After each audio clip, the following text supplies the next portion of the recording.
आप बात करके देख लेना, कभी किसी शहर में, किसी महानगर में कहाँ जा रहे हो, कवि सम्मेलन देखने जा रहे हैं, देखने आते हैं। आप कवि सम्मेलन सुनने आए।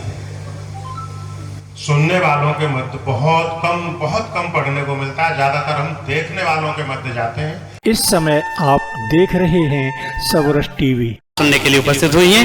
मैं एक बार चाहता हूं, इस बात के लिए भी जोरदार तालियां होनी चाहिए। कुछ बच्चे भी हमें कविताएं सुनने हैं। असल में आज के बच्चे बहुत ज्यादा चालाक हो गए हैं। असल में बच्चे क्या, सीधे सीधे बाप ही पैदा हो रहे हैं।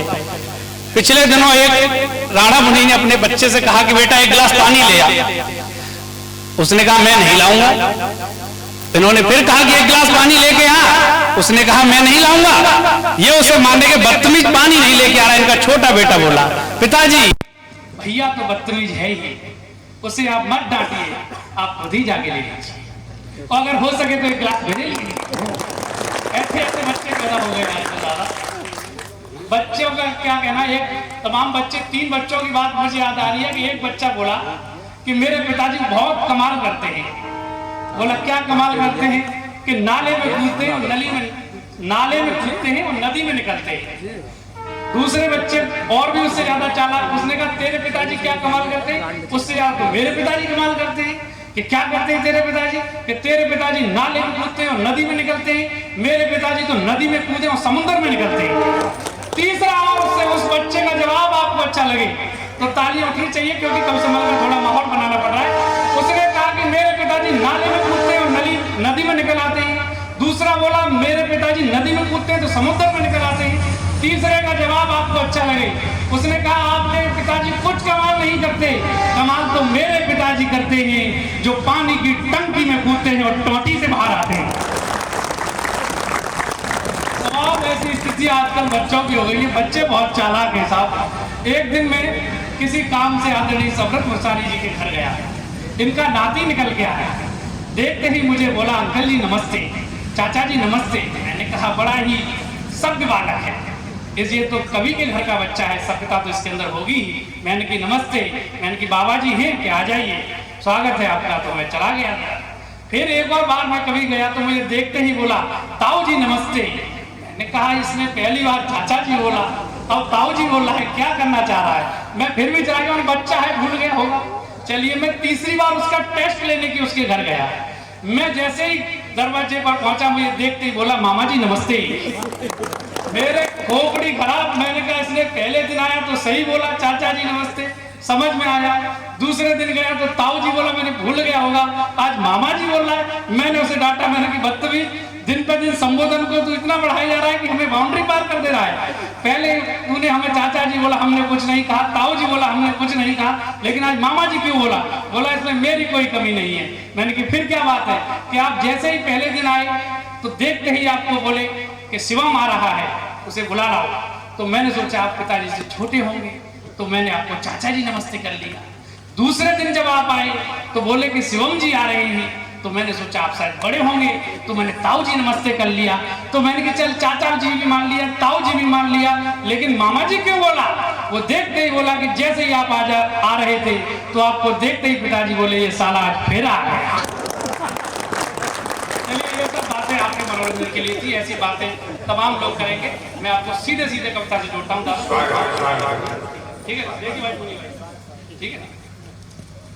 मैं इन 4 पंक्तियों से आप शुरू करना चाहता हूँ। छोटी छोटी बच्चियां हमारे बीच बैठी हुई हैं, मैं इनसे ही आज इस कविता की शुरुआत कर रहा हूँ। देखिए कि फूल की एक कोमल कली बेटियां, फूल की एक कोमल कली बेटियां, नाज नखरों के संग में पली बेटियां, नाज नखरों के संग में पली बेटियां, और लाडले होंगे बेटे किसी घर में पर, लाडले होंगे बेटे किसी घर में पर, अपने घर में तो हैं लाडली बेटियां, अपने घर में तो हैं लाडली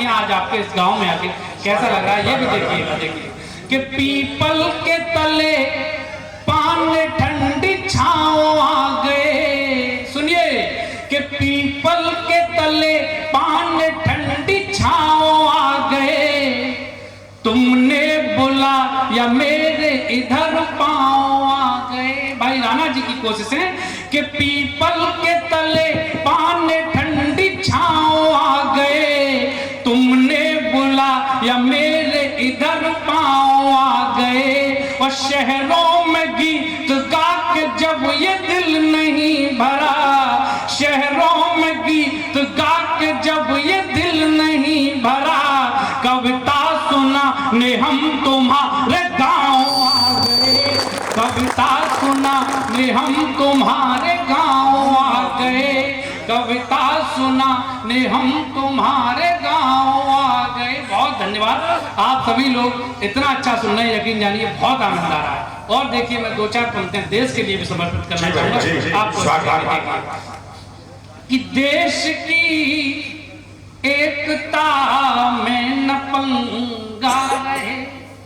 इससे पहले मुझे 4 पंक्तियां और याद आ रही है, वो सुना रहा हूं कि बुलंदी पे जो पहुंचा दे यकीनन अर्श जैसी है, बुलंदी पे जो पहुंचा दे यकीनन अर्श जैसी है, यहाँ पर कामयाबी भी बहुत उत्कर्ष जैसी है, यहाँ पर कामयाबी भी बहुत उत्कर्ष जैसी है, मेरे गालों को छूती है तो ये महसूस होता है। सुनिए दादाजी, मेरे गालों को छूती है तो ये महसूस होता है, हवा इस गांव की माँ के सुखद स्पर्श जैसी है, हवा इस गांव की माँ के सुखद स्पर्श जैसी है, हवा इस गांव की माँ के सुखद स्पर्श जैसी है। मैं जब भी देखता हूँ गांव के इन नौजवानों को, मैं जब भी देखता हूँ गांव के इन नौजवानों को, मैं जब भी देखता हूँ गांव के इन नौजवानों को, मैं जब मैं स्लिप कर रहा हूँ इससे इसको, इसलिए वो पंक्तियां ही सुना रहा हूँ जो आपको सुना रहा हूँ। गांव की स्थिति शुभम मुझे नहीं पता, एक शेर मैंने कहीं पढ़ा था, अद्भुत शेर गांव की स्थिति। गांव पहुंचकर अपने पराये सब करते हैं प्यार।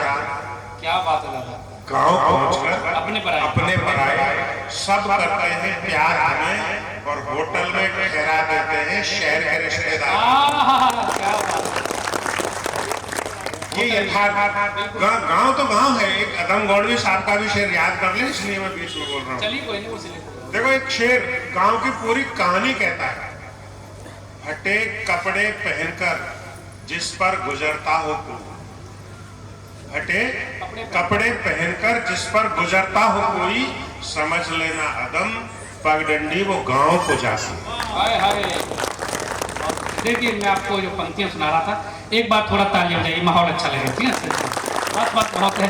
देखिए कि देश की एकता में न पंगा रहे, देश की एकता में न पंगा रहे, वो जात धर्मों को ले कर न दंगा रहे, जात धर्मों को ले कर न दंगा रहे। और हर हृदय में यही भावना हो शिवम, हर हृदय में यही भावना हो शिवम, जानो तन से भी प्यारा तिरंगा रहे, जानो तन से भी प्यारा तिरंगा रहे। कृपया सबरस टीवी यूट्यूब चैनल को सब्सक्राइब करें।